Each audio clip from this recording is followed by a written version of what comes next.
goes to Abdurrahman ibn al-Qasim al-Utaqi. And Abdurrahman ibn al-Qasim, after Imam Malik passed away, he left. He was an Egyptian, went back to his home.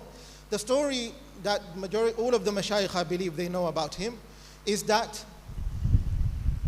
he got married, تزوج, ولم يمكث مع زوجته بمدة طويلة. He didn't live with his wife for a long time. After just the marriage, even before the honeymoon ended, he told his wife, I am leaving, I'm going to go to seek knowledge under Imam Malik. If you desire, you can follow me. If you don't, you can wait for me. And worst case scenario, if you cannot wait for me for the next maybe a decade or so, I don't know when I might come back, because there was no communication like what we have today, mobile phones. People die, we take our phones out and we literally record their death. That's exactly what we do. That's how easily we communicate. But yesterday that wasn't the case. Or if you feel like it wouldn't work, you can tell me that I give you your divorce. The wife said, I'll wait for you. Do we have those women today? Simple question. He left and lived with Imam Malik for 20 years. This man, after 20 years, a qafila comes all the way from Egypt because of Hajj, not coming to visit Imam Malik. And as you go to Hajj, what is the sunnah? تزور الرسول صلى الله عليه وسلم. You visit the Messenger صلى الله عليه وسلم. هو الذي أنعمنا بهذا وهذا ليس بكلامي وإذ تقول للذي أنعمت عليه وإذ تقول الذي أنعم الله عليه وأنعمت عليه أمسك عليك زوجك. Allah mentions in the Quran دائما. The Messenger صلى الله عليه وسلم for us is a ni'mah. ألم تر إلى الذين بدلوا نعمة الله كفرا. في تفسير ابن جزي الغرناطي الكلبي صاحب هذا التفسير ماذا يقول؟ النعمة المقصودة هنا من؟ رسول الله صلى الله عليه وسلم. وإن كان العلماء اختلفوا. Even if the ulama, they've differed when it comes to this. But it is true. Rasulullah sallallahu alaihi wasallam is a ni'mah. To have him as part of us. We wouldn't have had all of this without him. Understand that. These beautiful faces would not gather here if it wasn't for him. Teaching us what is worth living for. So Abdurrahman ibn al-Qasim al-Utaqi, with his firasa, his genius, he was able to follow this qafila from Egypt, and he said, Ashummu ra'ihat al-walad. I can smell the fragrance of a child. And then he goes to a man and he asks him, is there any family of Abdurrahman ibn al-Qasim here? He said, I am the son of Abdurrahman ibn al-Qasim. Ibn al-Qasim broke down to tears and he told him, I am your father. The modern structure is like this. The father disappears for 20 years. La qaddar Allah. The father disappears for 2 years, comes back after 2 years. The children don't even want to know him. That is the reality, because the child feels he's entitled or she's entitled to say, why did you abandon me? But they don't understand the value of parents being in their lives. This man left his family for the sake of knowledge. Today's era, it doesn't make sense, because no one wants it to make sense. أين حظ الآباء؟ أين حظ الأمهات? How much value do we give our parents? Abdurrahman ibn al-Qasim al-Utaqi, when he literally meets his son cries out of love, and he returns back to his land. As he goes back to his land and he meets with Asad ibn al-Furad, at that time, Abdurrahman ibn al-Qasim, he would complete the Quran 2 khatmas every day. One from morning all the way to midday, and the rest from Dhuhr all the way to the end of the day. When Asad ibn al-Furad came, he remembered the wasiyah of Al-Imam Malik. Fi wasaya Imam Malik, if you read that book, you notice that Al-Imam Malik told him, and other ulama, they were told, who were the students of Imam Malik, some of them were told, you maintain in your position of ibadah. You remain in this position so and so. Lakin for you, Ibn al-Qasim, أخذت هذا العلم وحظك أن تنشره. You took this knowledge, and your generosity is to do what?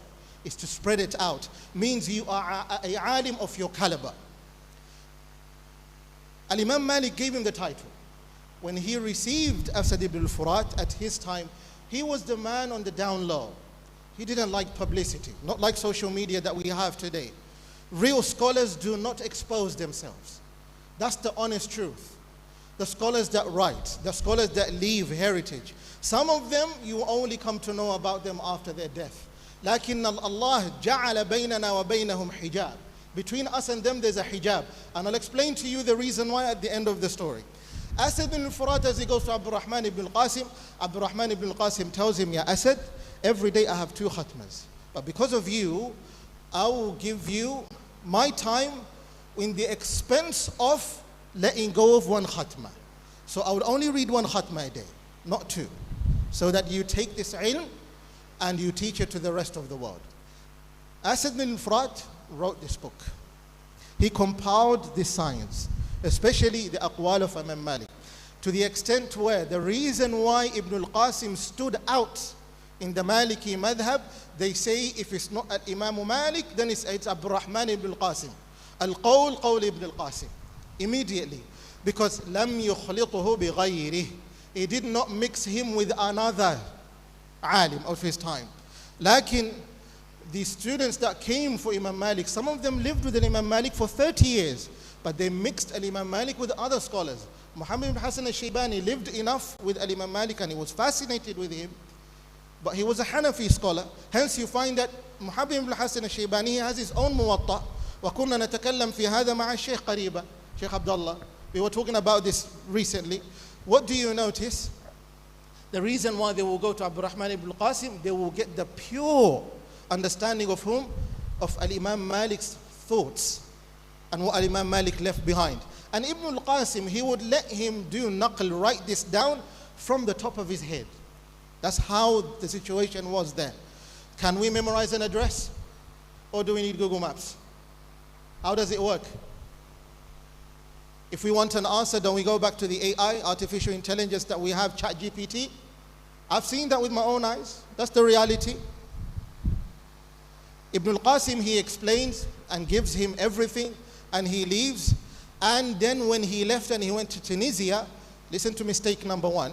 He does not refer back the book to Ibn al-Qasim or maybe to the Maliki's madhab also. In fact, he calls it al-Asadiyya. Refers it back to his own name. Attributes the knowledge to himself. Man sara aliman bi nafsih. Who became a scholar by his own.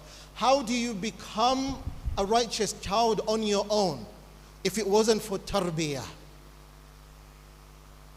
If it wasn't for your parents, your teachers, your community, your loved ones, if it wasn't for them, the people around you, your friends, how do you attain that tarbiyah? Righteousness, love of ilm, love of Allah, adab. How do you attain that? Do you think that happened on your own? It doesn't happen like that. You attribute things back to where they belong. So this system that we live in today, and I mentioned just 2 days ago, we live in a system of ananiyah. لأن ماذا؟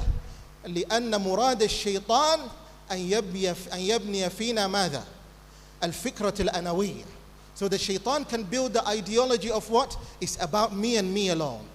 No one else did anything to build me. It's always going to be about me. That's why you notice even the young of those du'at that grow up of ourselves, they don't attribute back their knowledge to their sheikhs.